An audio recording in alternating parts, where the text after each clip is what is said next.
Mais la sortie d'Avatar 3, 16 ans après le premier, me donne l'occasion de réaliser un reportage assez exclusif. Je me suis rendu au plus proche de James Cameron et de ses acteurs. J'ai interviewé un professionnel projectionniste dans un cinéma, ou encore Pepe Garcia, qui a eu la chance d'aller sur le terrain durant le tournage d'Avatar. Tout ça pour comprendre en quoi la sortie d'un film comme Avatar change clairement la dynamique, que ce soit de la simple caméra pour filmer, jusqu'au vidéoprojecteur dans votre salle de cinéma.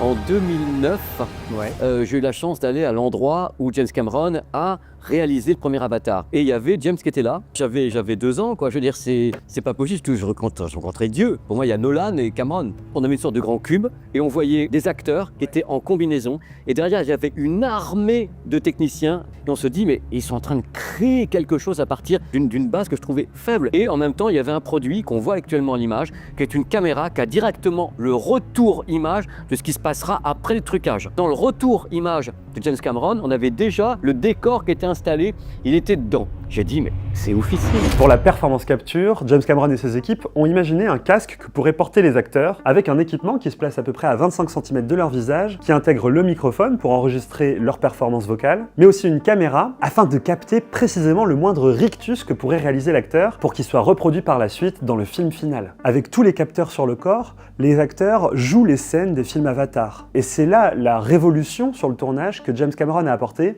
entre un tournage normal et un tournage comme Avatar. On se rend pas trop compte, mais sur un tournage normal, c'est une chorégraphie absolument dantesque qui se déroule lorsque les acteurs font une prise. La lumière doit être parfaite, le son ne doit pas avoir de bug, le caméraman doit correctement cadrer, le cadreur doit maîtriser sa caméra, la script doit s'assurer des raccords entre les séquences. Une fois qu'elle a été enregistrée, ça sera compliqué de revenir dessus au montage. Sur Avatar, tout est différent. Cameron se concentre dans un premier temps uniquement sur la direction d'acteurs et pas du tout du cadre. Il leur montre quelques modèles 3D des décors pour qu'ils puissent se projeter, et là, c'est là que tout leur talent d'acteur se joue. Il faut qu'ils s'immergent par la pensée dans ce monde qu'est Pandora, et il faut qu'ils jouent en y croyant, alors qu'ils sont dans un simple hangar tout gris, bardé de capteurs et bardé de caméras infrarouges au plafond. Donc là, l'idée pour Cameron, c'est d'avoir une caméra émotionnelle, c'est-à-dire qu'au millimètre près, l'acteur devient un avis. Il dit même à un moment, c'est plus de la motion capture, il faut rajouter un E devant, émotion capture. Tout à fait, parce qu'on a l'intégralité de l'acteur, ses mimiques, captées en même temps que les mouvements de la main,